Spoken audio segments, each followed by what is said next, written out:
way of getting the most out of a player, and a lot of that was just because of the ability that he had to connect with his players on a personal level and not just on the football field. So, yeah, it's a tremendous loss for everybody, for our community, for the kids that played for him, obviously his family, his close friends.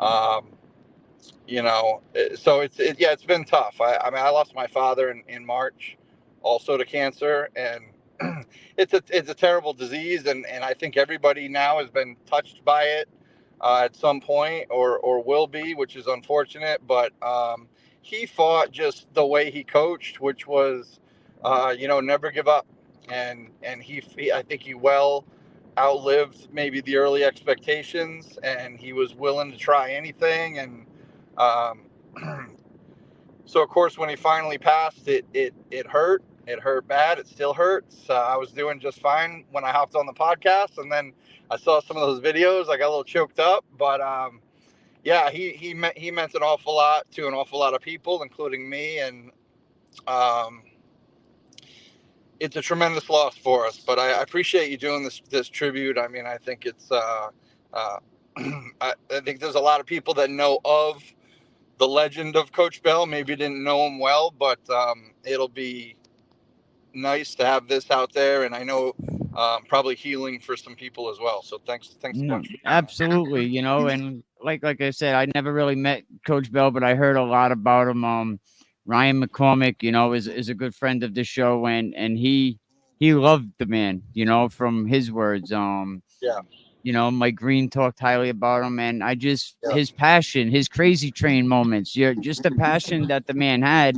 And if you follow my platform, I brought him up quite often because I kind of felt, maybe not on the island, but I felt in general some people forgot about Coach Bell in the sure, yeah, 5 years that he was away from the game, and it just kind of ticked me off a little. But I definitely wanted to, give this for his people, his fans. He gave so much for Rhode Island high school football. Salve. We have someone else that came in, John. We'll bring him up. Hey, how you doing? Welcome. How are you? Good, thank you. what's up, Hi, Coach? welcome. What's up, Coach You Cass? know. So, It's what my is your guy. It's my guy. interactions with Coach Bell?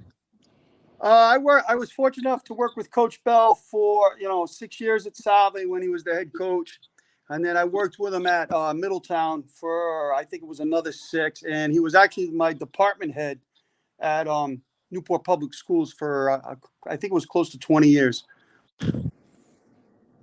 Coach Bell was definitely, he did a lot of great things for a lot of people, because so many people have speak such highly about him. Coach Ferraro up at Burrville, he was in the video that I showed. When I asked him to, if he could say a couple words, he was like right away, Keith Croft. So many people had just so much respect for Coach Bell, and like I said, he should be in the Salve Regina Hall of Fame. And I would ask Salve, like, why is he not in the Hall of Fame? 5 championship rings, if I'm counting right, between his tenure as defensive coach and head coach. So come on, Salve, get him in the Hall of Fame. Yeah, it would be well deserved. I finished my career before Art became the head coach, but during my tenure there, when he was the defensive coordinator, um, we had 2 years where our Division III Little Salve Regina was a top 5 defense in the entire country. And that was under him. So quite accomplished as a coordinator, even before he became a head coach, and ultimately won his own championships there. No, absolutely. Portsmouth Abbey, Rogers High School with Topper, Salve, Bryan University, and then coming back home to Middletown, Rhode Island Hall of Fame coach. And I salute the Rhode Island Hall of Fame committee for giving, Coach Bell his flowers, while he's able to appreciate it. I mean, numerous championship seasons. He just impacted the lives of so many players, so many coaches. So again, my respect goes out to the Bell family, man. Salute to them. Yeah, that was Coach Horseman got the ball rolling on that for his Rhode Island Hall of Fame. So And I love what Coach Horseman's doing over there at Rogers. He got off to a good start, had a little hiccup, but I'm sure like Rogers is definitely one of the great powerhouse football programs of back in the day. Before my day, but it's in the history books. Yeah, definitely. You Yeah, know, I was just fortunate enough to be able to work with him, and he let me take over the offense at Salve, and I was an unproven young guy, and he let me grow, and he help me out, and it was important to have his confidence in me, and it really helped me grow. Just a tremendous coach, tremendous person. Enjoyed listening to his stories over the years. Now, again, if you're just joining us, we're talking about Coach Arthur Bell, who was at Salve for about 14 years.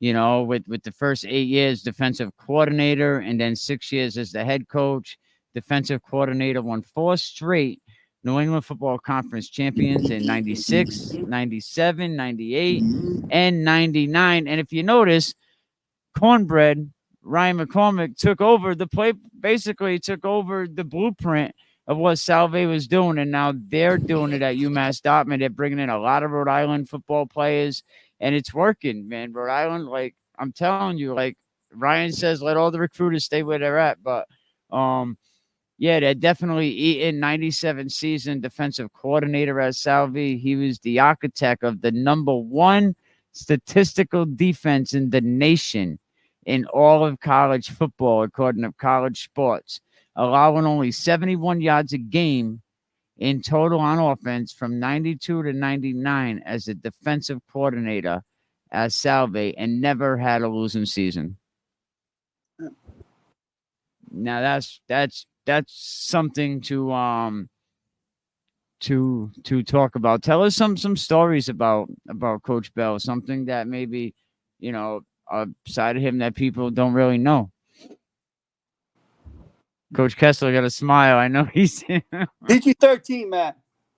That's right. That's right. That's what I was concerned about. I was Rolodexing here. What story can I even tell? Well, Like I I got a quick. I have so many stories, as does Yeah. John. Me and John coached together with Art. John was with them already. I joined them in 2014. Just to echo what John said earlier, I was a first year, assistant coach with him at the time. I had coached at Rogers with Frank Newsom, and I coached at Salve a couple of years too. But I had been off a little while. I took about 5 years off of coaching. And then Dustin Almeida at the time, who everybody knows, had made a move out to Portsmouth. So a spot opened up, and he had called me and asked if I was interested. Of course, I was, being my alma mater and my familiarity with Coach Bell. And just to echo what John said, I mean, he never ever, not one time, came in and said, I want you to teach this way, or make sure that you run this drill this way. He really let me, figure myself out, so to speak. And I think that was a very big and a part of being a young coach at the time, and having confidence, and just him just allowing me to coach, figure out. Of course, I made mistakes, and to work through that. And he was always just supportive. So just a great guy to learn, to be a young coach and learn under. I mean, the stories, man, he had a very, very unique relationship with the referees. Oh yeah. And what I mean by that is that, I mean, there's no way anybody could get away with saying the stuff that he said without getting flags or ejected, but he could do it. He had a certain way of talking with them, before the game, but he would be on them. And a lot of times it was joking, but not enough to get his point across still. So that was one thing early where, I actually think I remember John on the headsets being like, Artie, you're gonna get thrown out of here. Oh, so what? I'll punch him in the face, or Boy, like has the game changed. yeah, it really, really has. But again, the game had even already changed, and he just had a unique way and respect, mutual respect between them, that they let him get away with more than I would have ever been able to get away with. But when the game was over, it was always smiles and handshakes with them and great job. And he, like I said, he just had a great way of interacting with them that was an art form in itself. Yeah. I'm gonna play a quick clip that you sent me that a lot of people talk about.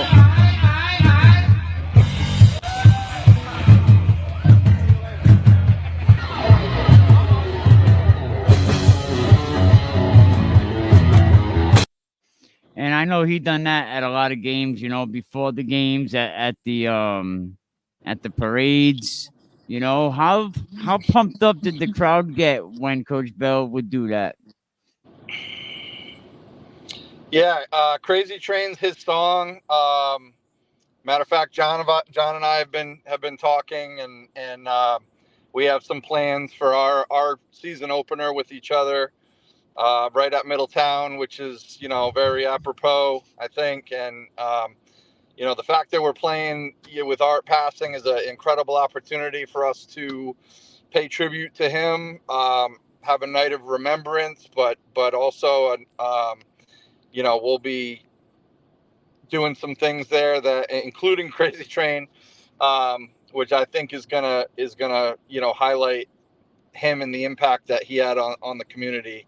And I think it'll be a nice night for everybody. So That is great. You do things like that. The crowd gets so pumped up. Najee Barrows, who was at Westerly, who's now at UMass Dartmouth, he started doing that at Westerly before the games, and I seen the community attendance come out in numbers. I never seen an assistant coach that the crowd goes crazy for when he comes in the building, and it's like, so I think that's going to set off so great up there on the island for that game, because of the passion with both programs being so close.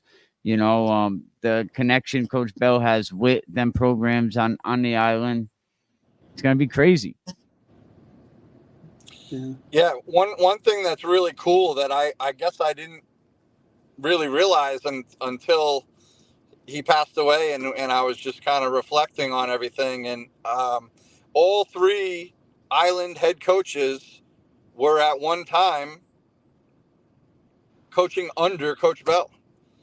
So Keith McDonald, myself, and John are all, in the coaching tree, so to speak, of Coach Bell. So obviously he had a huge impact on us and the way that we do things. And I talked to the Journal the other day because they did something on him, and I mean, I know for me daily, it's at practice, whether it's the structure of what we do, or the way that certain things are said, or it's Art Bell's influence is seen daily at Middletown still. Yeah. No, absolutely. Coach Bell, just the things that he has done, and the 2012 to 2014 stretch, only losing 3 games, and the connection he has, the Coach Bell tree. And it's actually, you have done tremendous up there at Middletown since taking over. I've been talking about you like crazy, and the last couple of years, we have to put you up there with some of the top coaches in the league, because you have been able to carry that program and continue the success, Coach. So congratulations, and keep it up. Thank you. I mean, and just realistically, it's just, I think you hit it on the head. It's just a continuation of what Art had instilled, of the toughness of our kids. Rogers with John, we're in the same boat. We're both smaller schools than we ever have been. I think we're slow 500s or so. Is that about right for you, John? Yeah, we're about 630 right now. I think we're 540 when I checked the other day. So, typically we're punching above our weight class. We got 40 guys, give or take. And so it's a lot of Ironman football. And it's always been that way. It's not a new thing. And, Art, I said this earlier, but Art had a special way of instilling that toughness and the pride of playing that type of football. And, he had a unique ability to get the most that you could out of a kid well beyond what they thought that they could bring. And I like to think that I learned a lot of that from him, and I try to just instill that, those characteristics into our kids. Yeah. And how about you, John? Where do you go this season with your program? Well, we've got a good group of seniors coming back. Core offensive line guys coming back. We're going to be missing a couple of skilled kids, but we're trying to develop a couple of young guys and bring them along. And it's small school Division III football. We're a couple guys away from having to play a few more young guys. We don't have the 70, 80 man rosters that the big schools have. So our kids are tough and they're scrappy and they're going to play hard, and they know they got to play the whole game. Let me ask you both this: coming into this new season with the playoff format the way it is, do you guys feel comfortable do you like that format? I don't. Yeah, it's fine. I mean, I think at some point, do you have to look at population based alignment like they do in other states? It's coming to that. I think in a couple of years we are going to see that, and I think this is an introduction to that. Yeah, I mean, you like look, we scrimmaged DG yesterday, and those guys get stuck in Division I, and they got a smaller enrollment than us. You know what I mean? Oh well, whatever it was last year, D2. Just because the guy has a successful program doesn't mean he belongs up. Take Burrville. They don't have a lot of guys. They're a small school. Middletown. I think my last year with Coach Bell, we ended up in D2. Because you're always a year late and $1 short, it seems, with the league. We're moving up. Pilgrim moves up when they graduate their whole class. They go to D2. The COVID year, they don't win a game. Respect to Coach Blake. Burrville, perfect example. Burrville never has more than 25 guys on the varsity ready to go. Yeah, they might have 40 with the freshmen, but them freshmen are not ready to go. So you're putting them in D1, and I've been an advocate. I don't think Burrville should ever go beyond 2. Right. Just like some teams should never be out of Division 3, because of the size of their program. You got Central Falls in Division 3 who struggled in Division 4, but because they had another co-op school added to them, their attendance went up, which pushed them to Division 3. So it's never going to make sense to everybody. No. And I think that's one of the challenges being a small, because you could look at it and go, well, the private schools all need to go into one. But then, Moses Brown's going to turn around and say, well, we only got 200 kids, do we belong in one? So that's where I think it gets tricky. Yeah, definitely. Again, we're talking about Coach Bell, legendary Rhode Island high school coach.